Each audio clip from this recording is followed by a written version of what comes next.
matter anymore. Not the name I was born with, at least.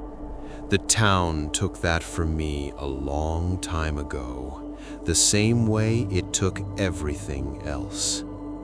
If you're listening to this, if you found this recording or clicked on it or let it autoplay while the room went dark around you, then you need to understand something first.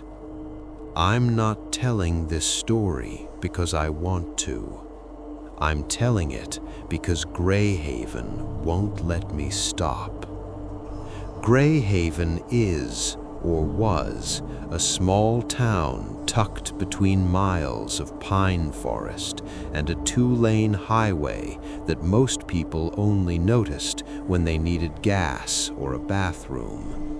One traffic light, one grocery store, one school that taught kindergarten through senior year under the same roof.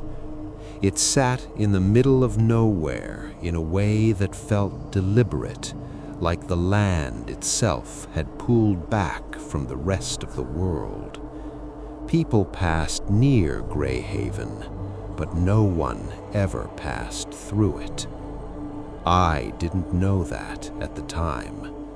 I was 26 when I came back, old enough to think I understood the world, young enough to believe I was immune to the past. My father had died 3 weeks earlier, heart attack, alone in the house I grew up in. The sheriff called me because my number was still taped to the fridge with yellowing Scotch tape.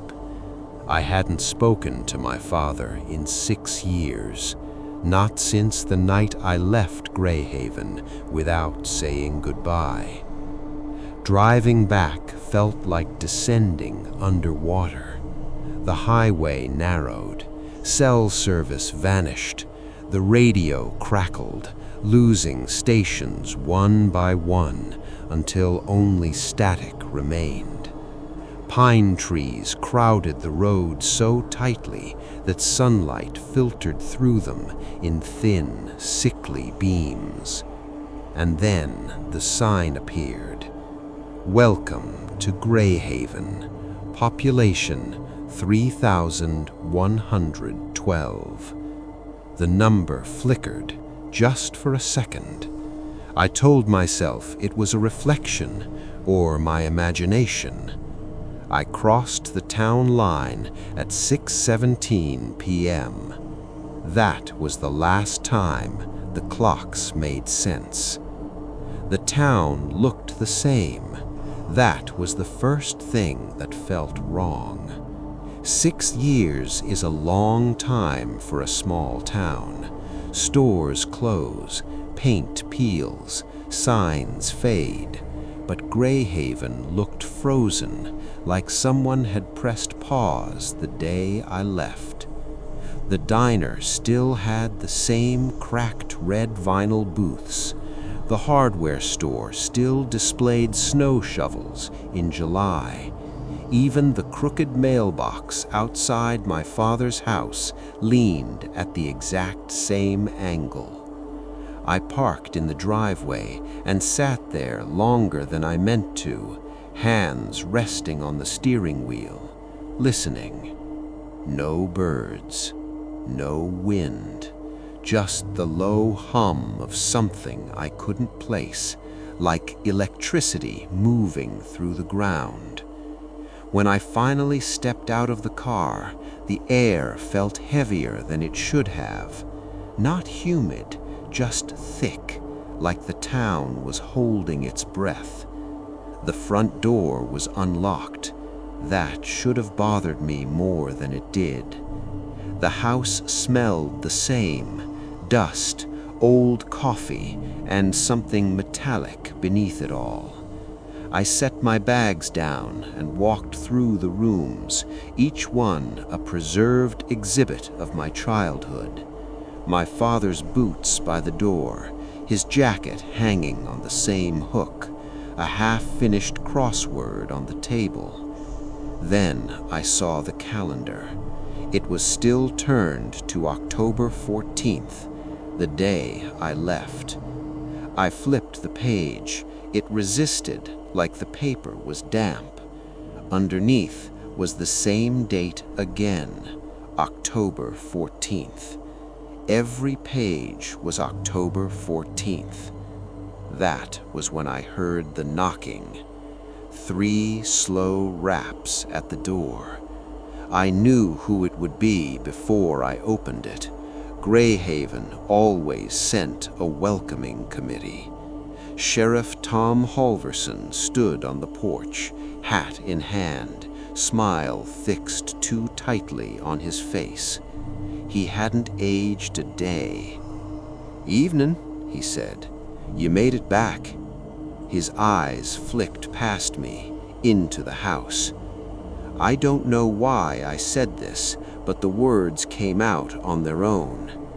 "I won't be staying long." The sheriff's smile didn't falter. "No one ever does," he said. The funeral was the next morning, or what passed for morning. The sun never fully rose. It hovered low in the sky, like it was unsure whether it wanted to be there. The church was full, too full. People I remembered from childhood sat shoulder to shoulder, dressed in black that looked freshly pressed. Every face turned toward me as I entered, eyes following my movement in perfect unison. They all looked rested, not grieving, not tired, just attentive. I took a seat near the back. The service began without music, without prayer. The pastor spoke my father's name like he was reading it off a list. Then came the part where family was supposed to speak. The room went silent. Every head turned toward me again. I stood up because I felt pulled to my feet, like invisible strings had tightened around my spine. My mouth opened, and nothing came out. Not grief, not memories, just a cold certainty that my father hadn't died of natural causes. I didn't know how I knew. I just knew the town had finished with him. That night, I dreamed of the lake. Greyhaven Lake sat just beyond the tree line, black and still.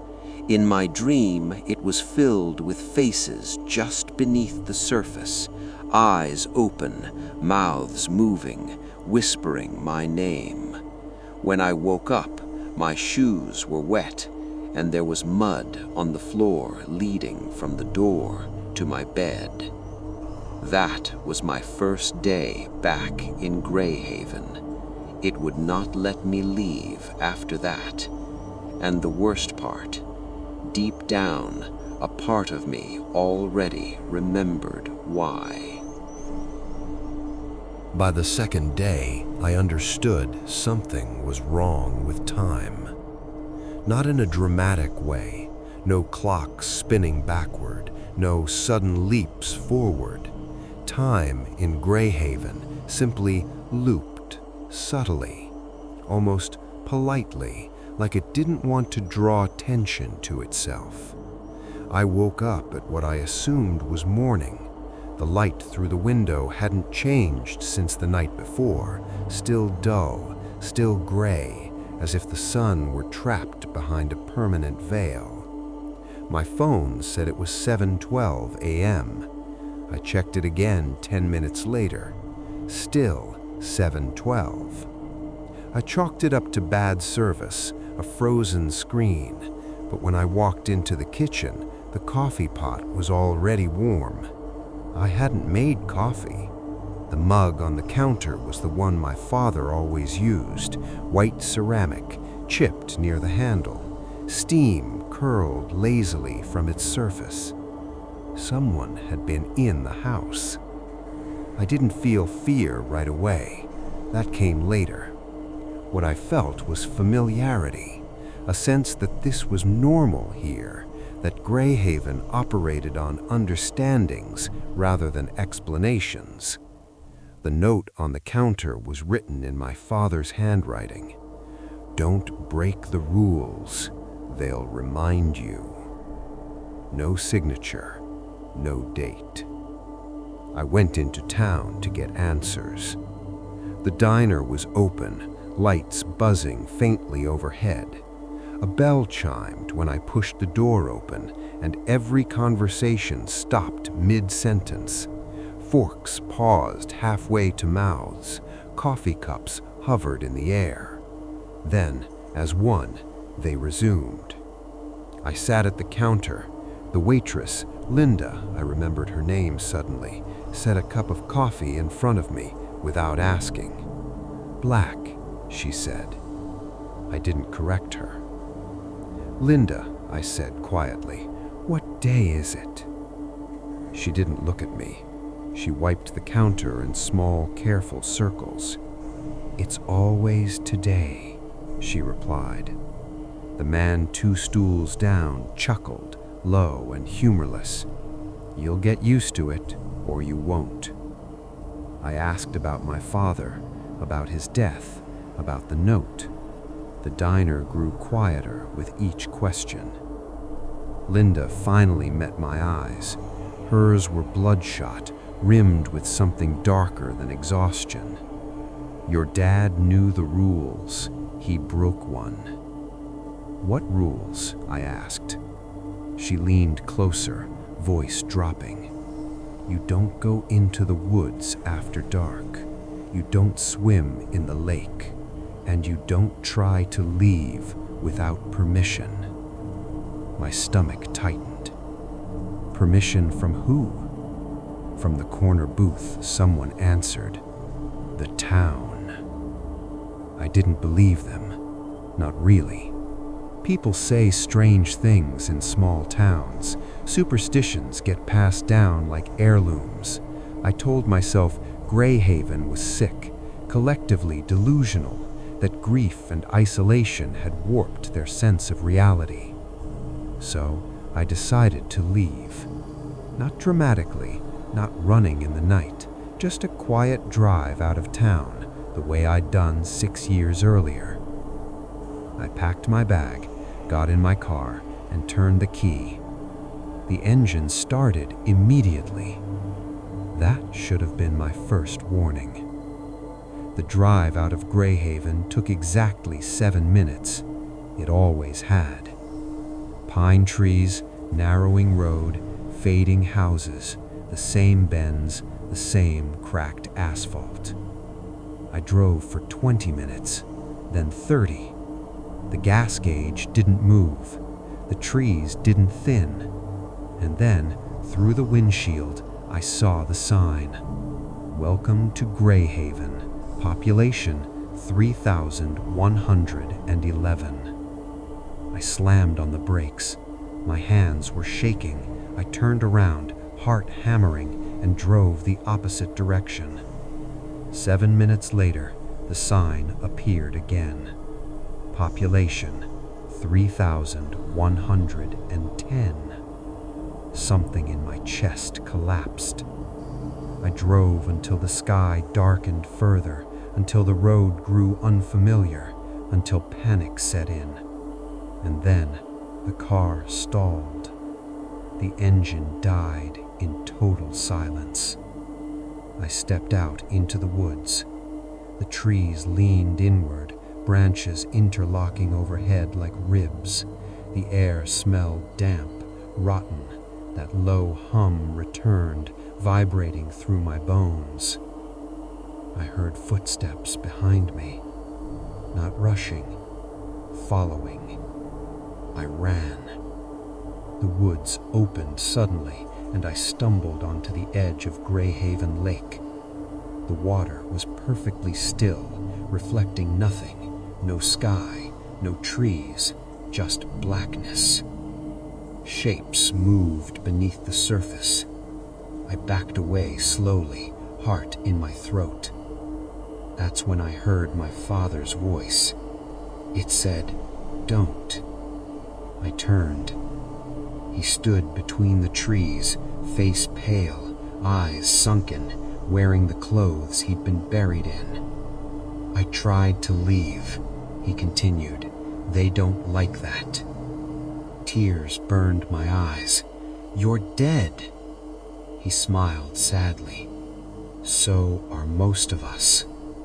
Something surfaced in the lake behind me. The water broke without a splash. A hand, too long, too thin, reached out, grasping the muddy shore. My father's voice hardened. "Run." I woke up in my bed. My shoes were by the door. Clean. The calendar still read October 14th, and carved into my bedroom wall, deep and fresh, were words I hadn't written. Rule 1. The town always gives back what you take. I finally understood. Greyhaven wasn't haunted. It was hungry. And I had just reminded it that I existed. What the town takes. After the lake, Greyhaven changed how it looked at me. Not openly, not with hostility. It was subtler than that, worse than that.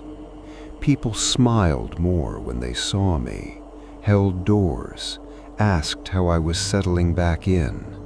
The attention felt rehearsed, like a performance meant to reassure me that nothing was wrong. But behind their eyes, something had shifted. I had reminded the town I could still notice it. That made me dangerous or valuable.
The first bargain.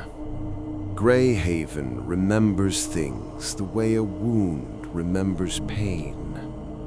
That was the thought that wouldn't leave me as the town slowly revealed its past. Not through books or records, those had all been stripped bare, pages blank, ink faded to nothing, but through people, through half-spoken stories and words that stuck in their throats like splinters. The town didn't like its history told out loud, but it liked being remembered. That contradiction sat at the center of everything. I learned this from Martha Keene, the oldest living resident of Greyhaven, at least the oldest who still spoke. She lived in a narrow house at the far edge of town, where the woods pressed close and the streetlights flickered constantly, as if afraid of what waited beyond their glow. People avoided her place. They said she talked too much. That was the first rule I'd seen broken without immediate punishment. Martha opened the door before I knocked. "I was wondering when you'd come," she said. Her eyes were cloudy but sharp, tracking every movement I made. The house smelled of old paper and damp earth. Stacks of notebooks filled the living room, piled from floor to ceiling. "They don't like what I remember," she said, gesturing around her, "but they need me to remember it anyway." She poured tea that tasted faintly of rust. "The lake wasn't always here, not like this," she began. "Greyhaven started as a logging town, late 1800s. Men came for the timber, stayed for the land. The woods were thick, the soil rich, but the deeper they cut, the stranger things became.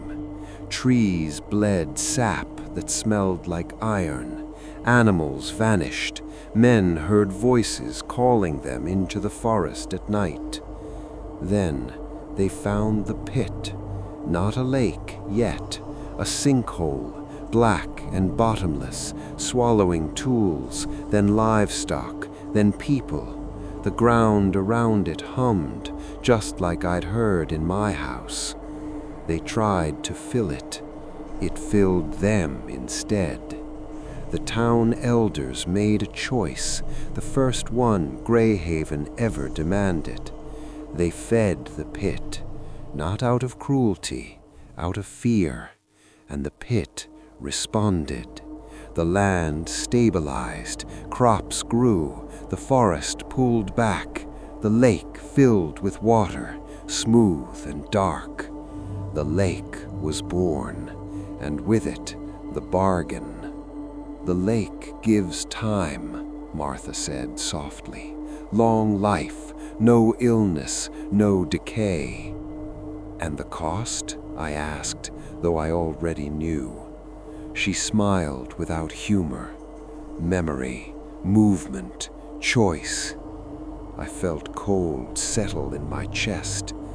"They don't age. Not really," I whispered. "No," she agreed. "They persist." I thought of the population sign, the way it changed. "They don't die," I said slowly. "They're replaced." Martha nodded. "When someone tries to leave, the town collects. When the lake hungers, the town provides. And if it doesn't?" Her gaze flicked toward the window. Then the woods moved closer. That night, Greyhaven made its first offer to me. It happened in the church. I don't remember walking there. One moment I was in my father's house, staring at a photograph I no longer recognized, and the next I was standing in the aisle, candlelight flickering around me. The pews were full, every face turned toward me. The sheriff stood at the altar. We've discussed your situation. You're different." "I don't want to leave," I said. A murmur rippled through the crowd. "No one does at first," he replied. Martha sat near the front, eyes locked on mine. The sheriff continued, "You can leave, eventually." My heart pounded. "On what terms?" He smiled. "You help us remember." The room grew warmer, the humming intensified. "You record the stories, the ones we can't hold on to anymore. You speak them, preserve them, give them weight." I understood then. That's what this was, why I felt compelled to speak, to record, to confess. I was becoming the town's memory. "And in return," I asked, "you keep your face, your name, your mind." "For how long?" The sheriff's smile widened. "As long as you're useful." I agreed. I tell myself now that I didn't have a choice, but I did, and Greyhaven knew it. That was the real bargain. The first story they made me record was about a woman named Elsie Ward. She'd tried to drown herself in the lake in 1924. The lake refused her. Instead, it took her reflection. From that day on, mirrors showed nothing where her face should have been. She lived another 40 years, unseen by herself, until she forgot what she looked like and faded completely. As I spoke her story into the recorder, my voice shook. The walls leaned in. The lake listened. When I finished, the humming softened. Outside, the woods retreated an inch. That night, I dreamed of my mother again. This time, I could see her face. She was standing at the edge of the lake, smiling sadly. "You were always good at remembering," she said. I woke up crying, and for the first time, Greyhaven let me sleep. Once I agreed to remember for Greyhaven, the town loosened its grip. That was the illusion, at least. Days, or what passed for days, began to flow with a rhythm I could almost believe in. The sun climbed slightly higher. The humming softened into something like background noise. People spoke more freely around me, as if I were no longer a threat, but a tool. And tools in Greyhaven were treated gently. I was given a room in the old schoolhouse, far from the lake, but close enough that I could still feel its pull. A tape recorder waited on the desk when I arrived. New, untouched, no brand name, no buttons labeled, just a single red switch. "Don't stop mid-story," the sheriff warned. I didn't ask what things. The stories came one by one. A miner who dug too deep and came back wrong. A family that forgot their youngest child existed until the lake returned him, empty-eyed.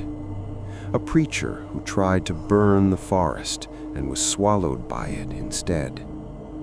Each story cost the town something small. A wrinkle appeared, a limp developed, a name slipped away.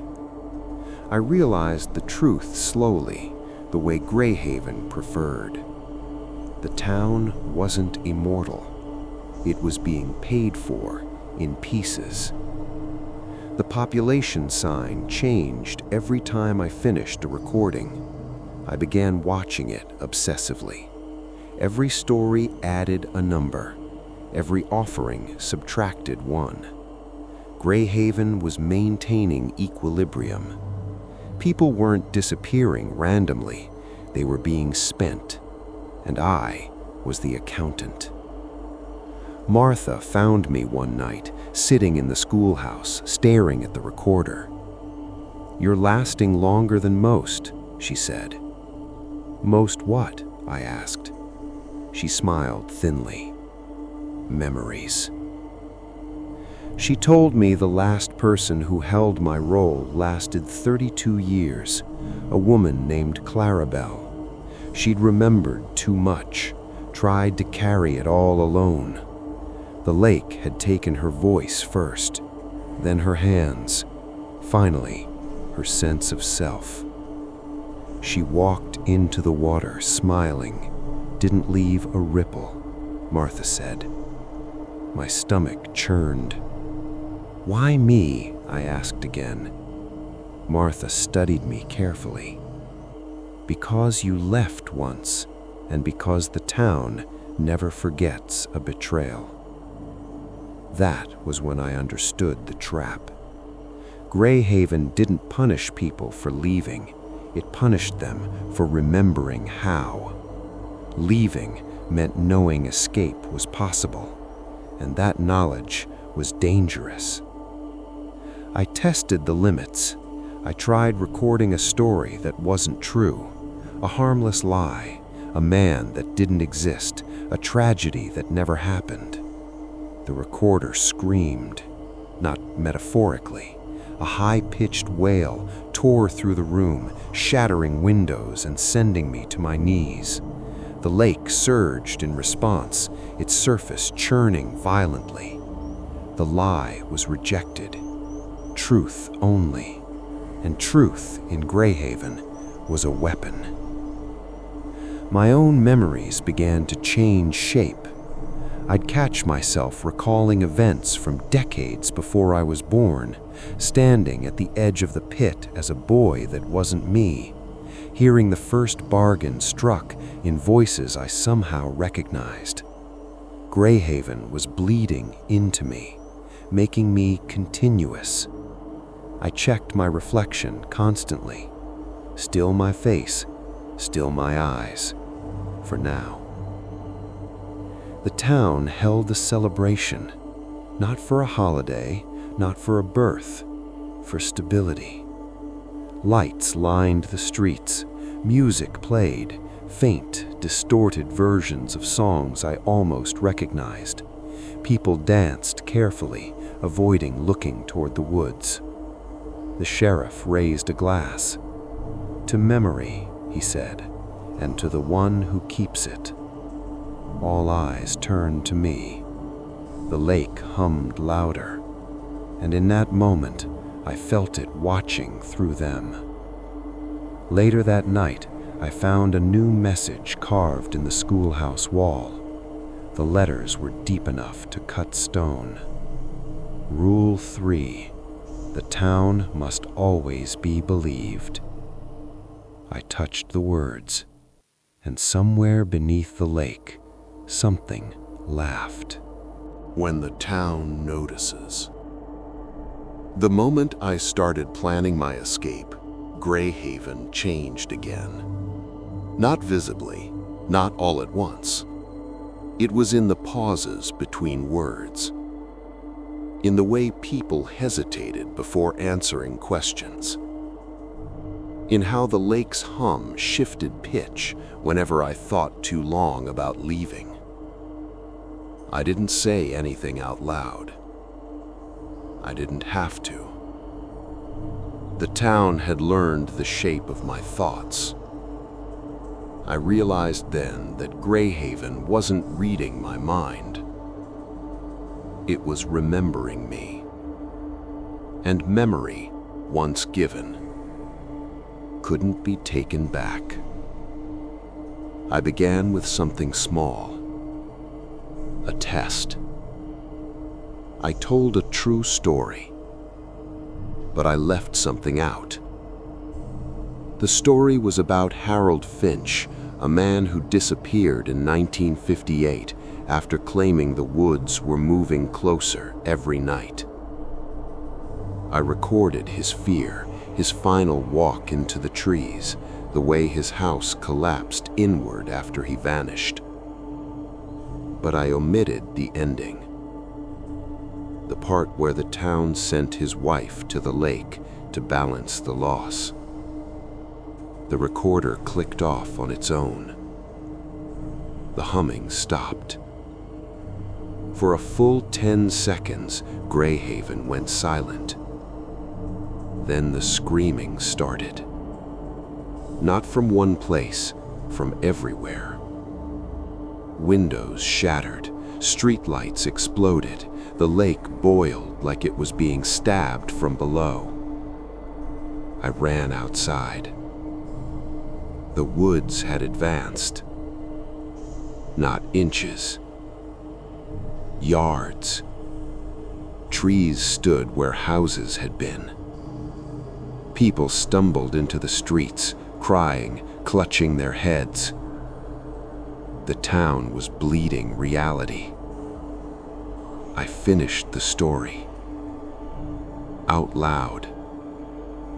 Into the night. The screaming stopped.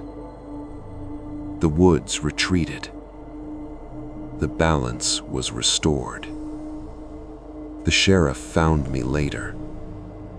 "You don't get to edit," he said quietly. He wasn't angry. He was afraid. That was when I knew Greyhaven could be hurt. Not killed, but wounded. And wounded things lash out. My dreams grew sharper after that. I saw the pit before it was water.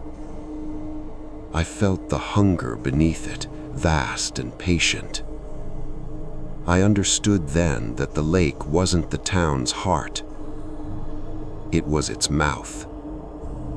Greyhaven itself was the thing beneath the surface, a structure of memory, fear, and sacrifice layered over something ancient and unfinished.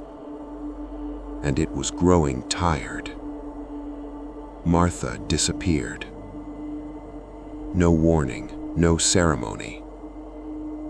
One day her house was there. The next, the street ended in trees.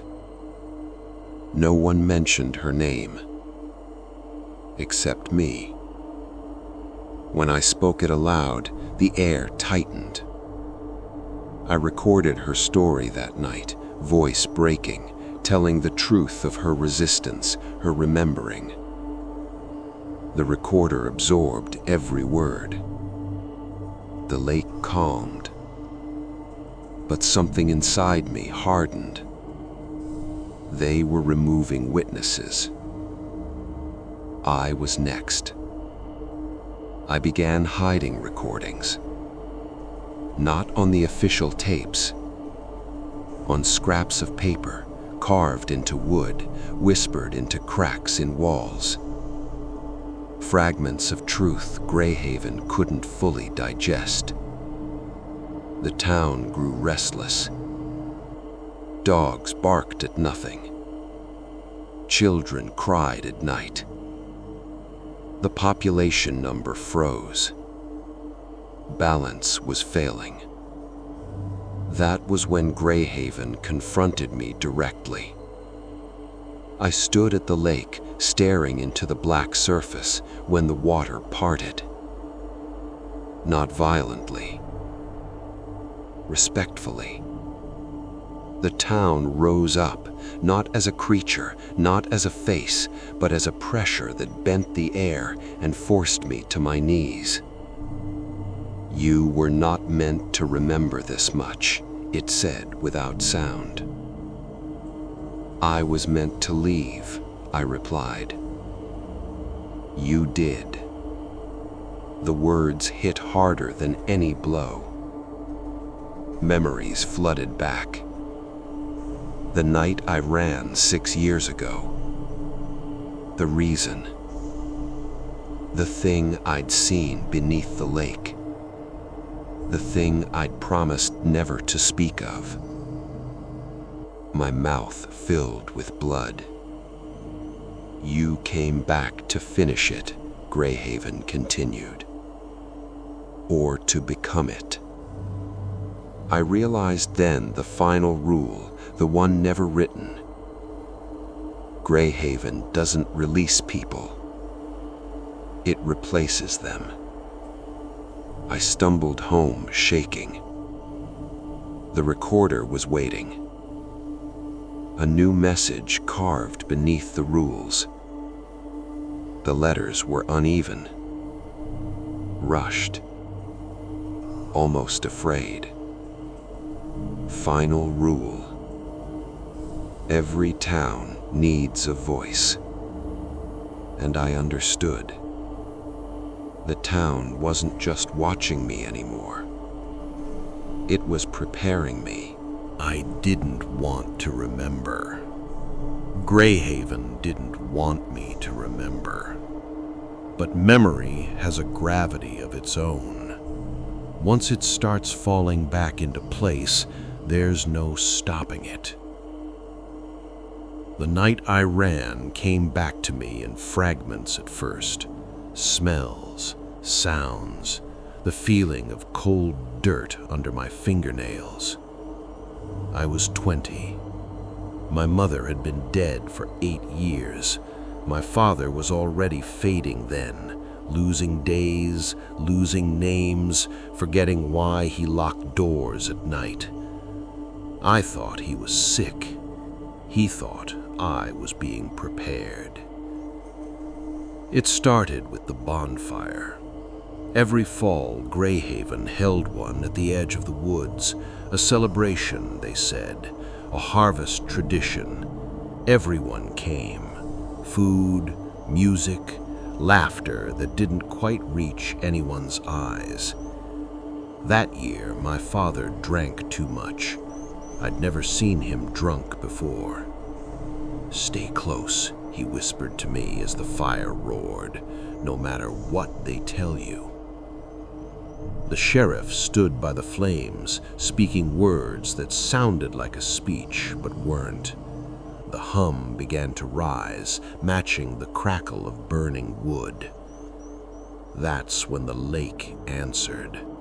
The ground vibrated. The fire bent inward, flames stretching toward the forest. People began chanting. I didn't know the words, but my mouth tried to form them anyway. My father slapped his hand over my face. "Don't," he hissed. "If it hears you answer, it'll remember you." That was when I saw it. Not the lake, not the woods, something beneath everything. A shape too large to exist all at once, pressing upward through layers of soil, memory, and time. It wasn't alive the way we understand life. It was occupied, built from the people Greyhaven had fed it. Faces pressed together, overlapping, dissolving into one another, still aware, still watching. And at the center of it all, a voice, not speaking, waiting. I screamed. The chanting stopped. Every head turned toward me. The fire went out. For a moment, Greyhaven didn't know what to do. Then my father ran. He dragged me through the trees, past the lake, past the point where the woods thinned and the road reappeared. We didn't stop until the town lights vanished behind us. That was the night Greyhaven lost something, and it never forgave us. We didn't talk about it after. My father never explained. He just packed my bags, pressed money into my hand, and told me to go far, farther than I thought I needed to. "Forget," he said. "That's how you survive." I did, or I thought I did, but Greyhaven remembered for both of us. Standing in the present by the lake, I finally understood. Greyhaven didn't need a voice. It needed a witness, someone who could see it whole, someone who could remember everything it was made of, someone who could hold it together. That's why I could hurt it. That's why it hadn't taken my face. I wasn't just useful, I was structural. The town gathered again. No celebration this time, no pretense. The sheriff spoke plainly. You can end this, or you can become it. How? I asked. He gestured toward the lake. You take its place, he said. Carry the memory, keep the balance. Let us live. And if I refuse? His eyes softened. Then Greyhaven collapses. The woods would consume the town. The lake would overflow. Everything buried would surface. No one would survive. That night, I recorded the truth. All of it. The pit, the bargain, the thing beneath. The way Greyhaven fed itself to stay real. As I spoke, the lake churned violently. The woods trembled. The town screamed. But it didn't stop me, because this was what it had been waiting for. When I finished, the recorder melted. The lake went still. The humming ceased. And I felt Greyhaven lean toward me. Ready. What watches from below? When the humming stopped, Greyhaven felt hollow. Not quiet, not peaceful, empty in the way a body feels when something vital has been removed, but the nerves haven't realized it yet. People stood in the streets, unsure what to do with themselves. Conversations trailed off. Children stopped crying mid-sob, confusion replacing fear. Even the woods seemed uncertain, trees swaying without wind. I felt it most clearly. The pull was gone. For the first time since returning, my thoughts were my own, and that terrified me more than anything else had. The lake no longer felt like a mouth, it felt like a wound. I approached the water slowly, every step heavy. The surface reflected me clearly now, too clearly. My face looked sharper, older, etched with lines I didn't remember earning.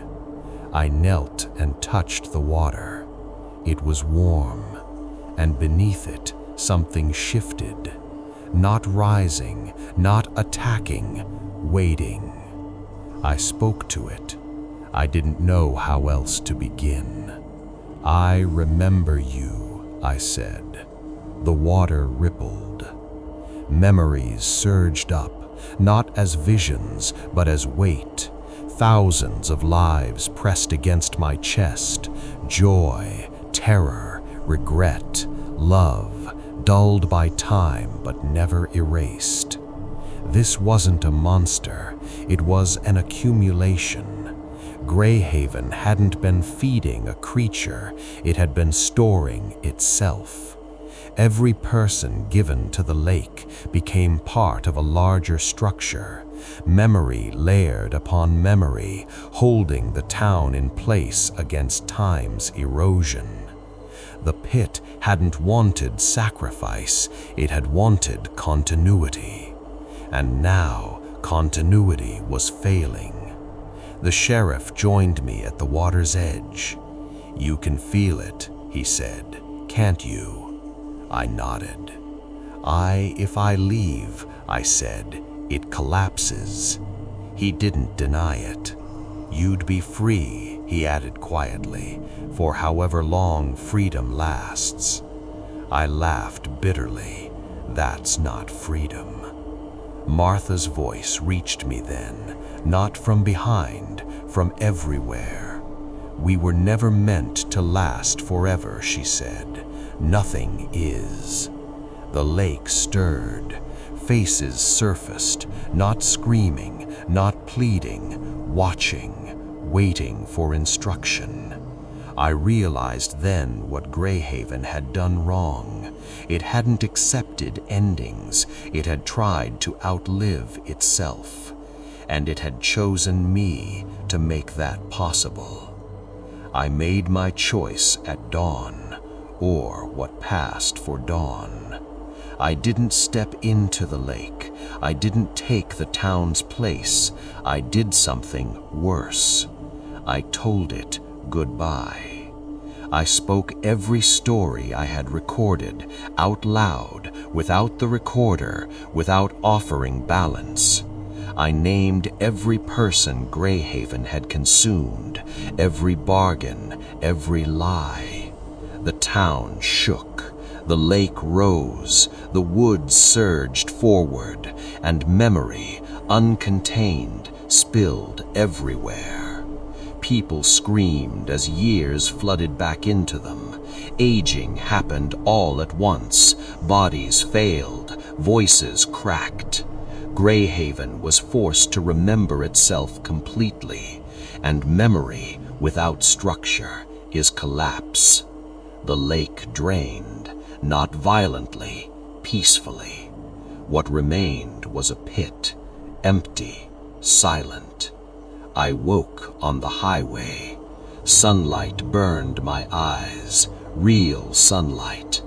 Cars passed. A sign lay shattered in the ditch. Welcome to Greyhaven, population unknown. I stood and walked away.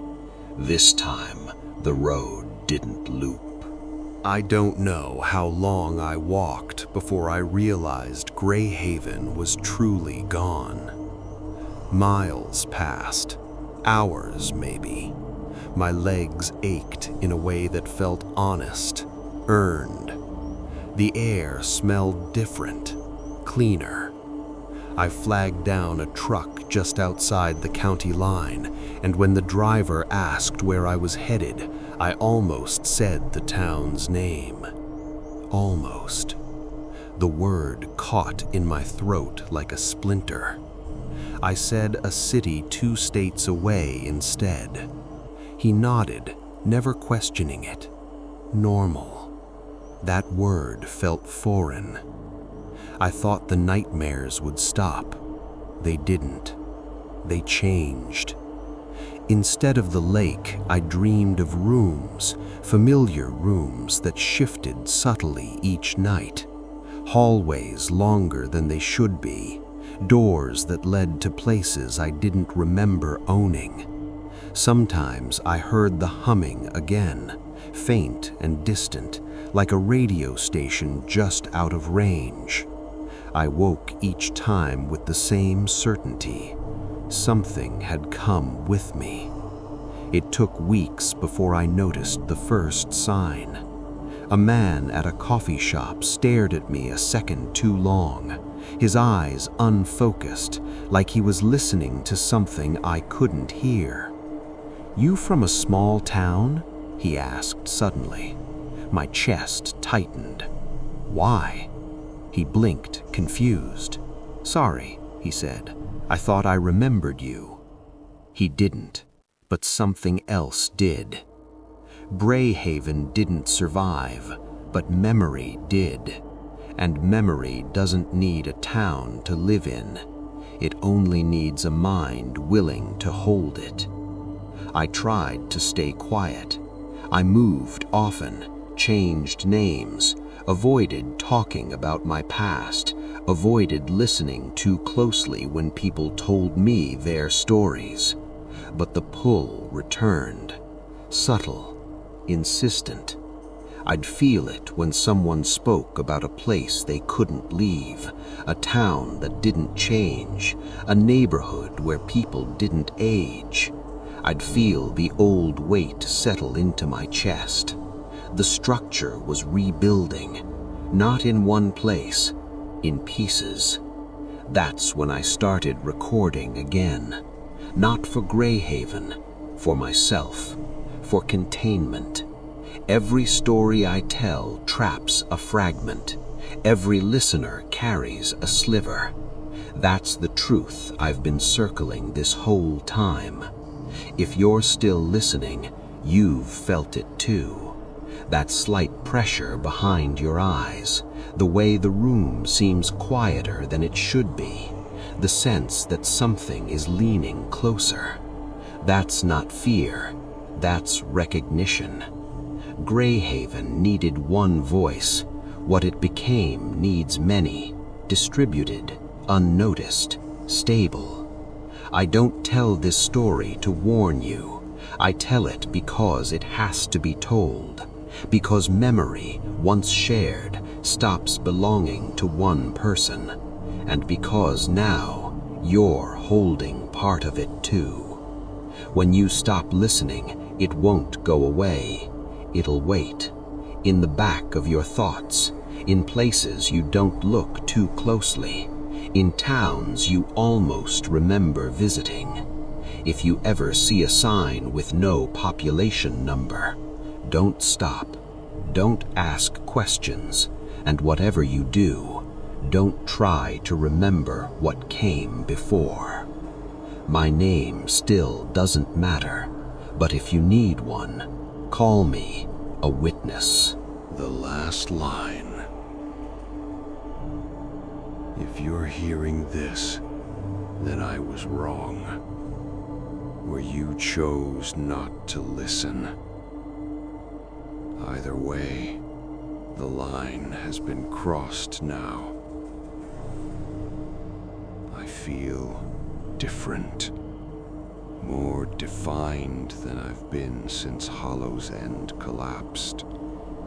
The edges of thought are sharper. The silence between words isn't empty anymore. It's occupied. You finished the recording. That means you carried me all the way to the end. Thank you for that. I need you to understand something before I go any further. Nothing followed you here. Nothing crawled into your home or slipped under your skin. That's not how this works. Thin places don't invade, they invite.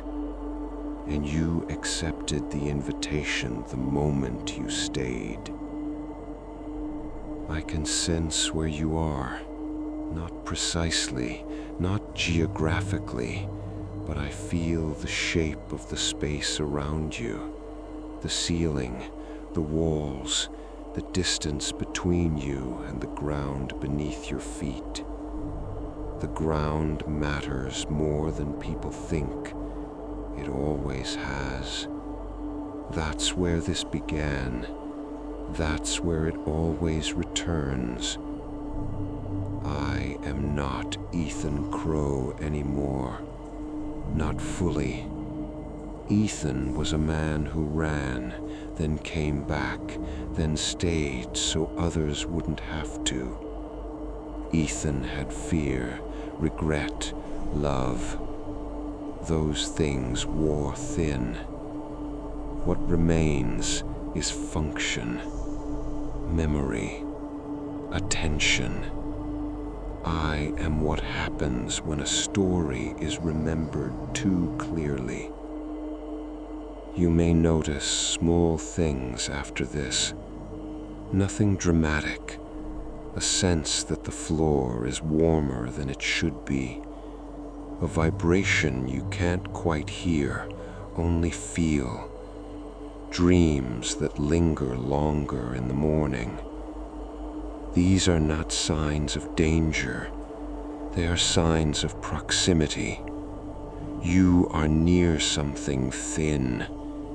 Everyone is, eventually. Cities, forests, roads at night. Places where the world feels unfinished. The difference is awareness. Now you know what to listen for. That knowledge is heavy, but it is also a gift, because thin places don't have to become Hollow's Ends. They only do when no one notices them breathing. This is the part where stories usually end with reassurance, with closure, with safety, with distance. I can't offer that. What I can offer is honesty. I will fade again after this, not completely, but enough. The pattern will loosen, the pressure will ease. Unless you replay this, unless you share it, unless you tell someone else to listen all the way through. Stories survive by repetition. So does hunger. Choose carefully what you repeat. I'm going to give you the same mercy I gave Daniel. A way out. When this recording ends, don't sit in silence. Make noise. Stand up. Move. Touch something solid. Remind the world that you are above it. And if one night you hear something beneath you that feels like recognition, do not speak back. Do not wonder too long. Do not stay still, because staying still is how towns are born, and towns remember. This is the last line. It is not a warning. It is not a threat. It is a fact that has always been true, whether you believed it or not. The ground is listening.